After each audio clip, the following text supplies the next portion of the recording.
Hello दोस्तों, मैं doctor Gulhima Arora, senior consultant and director Mehakta Gul derma clinic से हूँ और आज हम एक बहुत ही महत्वपूर्ण विषय पर बात करने वाले हैं और वो है फंगल इन्फेक्शन, जिसे हम दांत भी कहते हैं। पहले तो दोस्तों मैं आपको ये कहूँगी कि हर स्किन इन्फेक्शन या हर दांत फंगल इन्फेक्शन नहीं होता।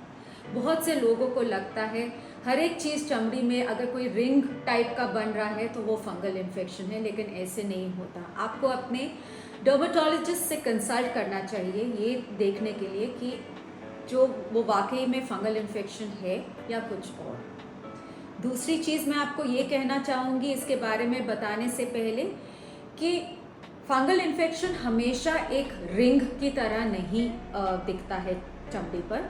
ये अन्य इसके काफ़ी सारे रूप होते हैं और आपका बेस्ट डायग्नोसिस हो सकता है एक डर्मेटोलॉजिस्ट ही कर सकता है आपका बेस्ट डायग्नोसिस। तो दोस्तों आइए आज जानते हैं कुछ general tips about fungal infection. गर्मी के साथ फंगल इन्फेक्शन एक बहुत ही कॉमन कंडीशन है और आजकल हम देख रहे हैं कि फंगस बहुत रेजिस्टेंट हो गया है ट्रीटमेंट से। ये जल्दी से जा नहीं रहा है ट्रीटमेंट से और बार बार उसी जगह पे दोबारा आ रहा है, तो इसकी रिकरेंस दोबारा हो रही है।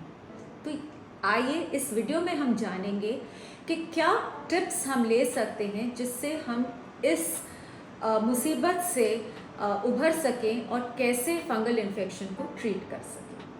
फंगल इन्फेक्शन जनरली गर्मियों के मौसम में होता है, लेकिन आजकल हम इसे सर्दियों में और हर मौसम में देख रहे हैं।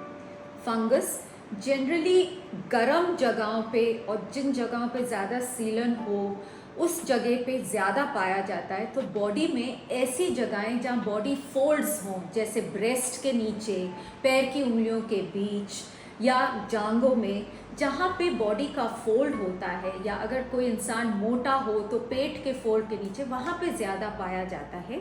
और यहाँ पे थोड़ा ट्रीटमेंट भी मुश्किल होता है क्योंकि ये जगह सीलन से भरी होती है। फंगल इन्फेक्शन आजकल इसलिए बार बार हो रहा है क्योंकि पेशेंट्स ध्यान नहीं रख रहे और कुछ बातें गलत कर रहे हैं।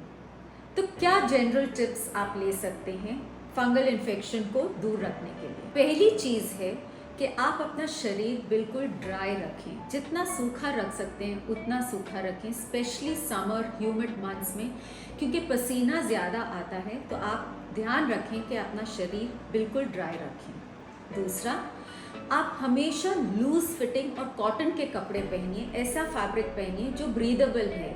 बहुत जैसे सिंथेटिक फैब्रिक्स या ये सब टाइट फिटिंग क्लोथ्स ये मत पहनिए, ताकि आपका जो पसीना है वो जल्दी से उड़ सकता है या इवेपोरेट हो सकता है।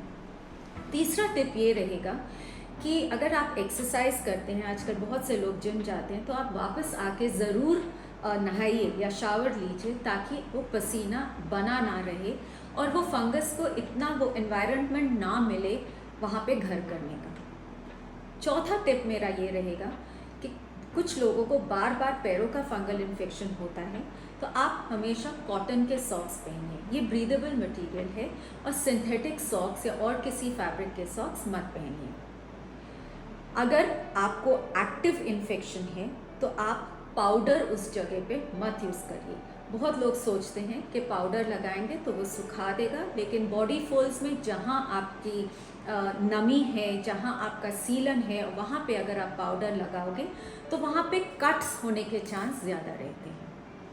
मेरा दूसरा टिप है कि आप गीले कपड़े जल्दी मत पहनिए। कपड़ों को अच्छी तरह सूखने दीजिए, स्पेशली अपने अंडरगारमेंट्स को, और तभी पहनिए।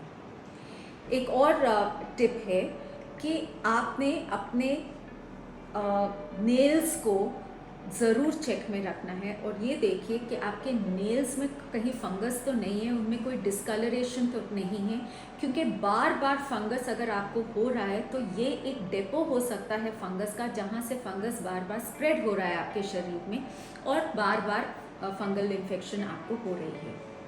मेरा सबसे इम्पॉर्टेंट टिप आपको ये है कि आप ओवर द काउंटर दवाइयाँ, जैसे किसी भी केमिस्ट के पास जाके दांत की दवाइयाँ मत खरीदिए, क्योंकि यूजुअली इन दवाइयों में स्टीरॉयड्स होते हैं। स्टीरॉयड्स आपकी खुजली और आपके रेडनेस होती है उसको कम कर सकते हैं कुछ टाइम के लिए, लेकिन फंगस को एकदम वो बढ़ाएगा, क्योंकि स्टीरॉयड्स उस जगह की आपकी इम्यूनिटी और डिफेंस को कम कर देते हैं।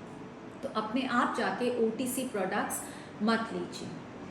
मेरा एक और बहुत इम्पॉर्टेंट टिप आप सबको है कि आप ट्रीटमेंट ज़रूरत से पहले मत स्टॉप करिए। ट्रीटमेंट जैसे ही असर दिखाती है, हमें लगता है हम ठीक हो गए हैं और हम ट्रीटमेंट बंद कर देते हैं, लेकिन आपने ध्यान देना है कि आप ट्रीटमेंट नहीं बंद करेंगे। एक और टिप ये है कि अगर आपको बार बार फंगल इन्फेक्शन हो रहा है तो आप अपना इम्यून स्टेटस चेक करवाइए। क्या कुछ आप ऐसी दवाइयों पे तो नहीं है जो आपकी इम्यूनिटी कम कर रहे हैं, या आपको डायबिटीज़ तो नहीं है जिसकी वजह से आपको बार बार फंगल इन्फेक्शन हो रहा है। तो आप क्या करेंगे ट्रीटमेंट के लिए? पहली चीज़ तो जैसे मैंने कहा, हर स्किन लीजन या हर दांत फंगल इन्फेक्शन नहीं होता, तो आप अपने डर्मेटोलॉजिस्ट से ज़रूर कंसल्ट करिए ये देखने के लिए और करेक्ट डायग्नोसिस करवाइए कि ये फंगल इन्फेक्शन है भी या नहीं। आपको ट्रीटमेंट आपके डर्मेटोलॉजिस्ट देंगे, और आप ये ज़रूर देखिए कि आप ट्रीटमेंट पूरी तरह लें, जितनी भी देर आपके डॉक्टर कहते हैं आपको लेने के लिए, बीच में उसे बंद ना करें।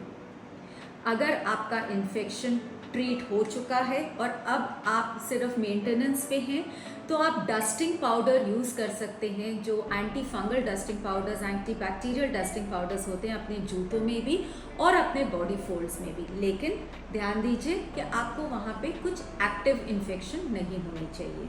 आपको ये भी ध्यान देना है कि आपको जो भी क्रीम आपका डर्मेटोलॉजिस्ट देते हैं उसको आप बहुत ही कम मात्रा में लगाएं, बहुत ही थिन लेयर लगाएं, क्योंकि अगर आप बॉडी फोल्ड्स में मोटा लेप सा लगा देंगे ट्यूब्स का, तो वो वहाँ पे जाके जम जाएगा आपके पसीने के साथ और आपकी पीड़ा को और बढ़ाएगा।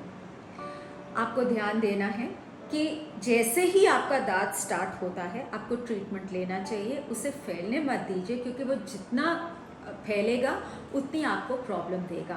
और फंगल इन्फेक्शन एक इन्फेक्शन है, इसलिए ये कंटेजियस है। आप अपने आप को किसी और जगह पे भी फैला सकते हैं और आप खुद अपने परिवार वालों को भी फैला सकते हैं। तो ध्यान दीजिए, आपको ट्रीटमेंट सही समय पे लेना है और सही टाइम के लिए लेना है अपने डर्मेटोलॉजिस्ट से। अब मैं आपको एक और बात से अवेयर करना चाहूँगी, और वो ये है कि फंगल इन्फेक्शन खाली शरीर पे नहीं होता, ये बालों को भी इफ़ेक्ट करता है, ये नाखूनों को इफ़ेक्ट कर सकता है, ये औरतों में वेजाइनल डिस्चार्ज कर सकता है, सफ़ेद पानी की शिकायत हो सकती है औरतों में, ये आदमियों में उनके ग्लैंड्स पे कट दे सकता है, ये आपके बाल उड़ा सकता है, एलोपेशिया का भी ये कारण हो सकता है, आपके नाखूनों का रंग चेंज होने का कारण फंगस हो सकता है, और ये मुंह में भी आ सकता है बच्चों में या उन लोगों में जो कैंसर की दवाइयाँ ले रहे हैं, जिनकी इम्यूनिटी कम है, जो डायबिटिक्स हैं, और ये सारी चीज़ें।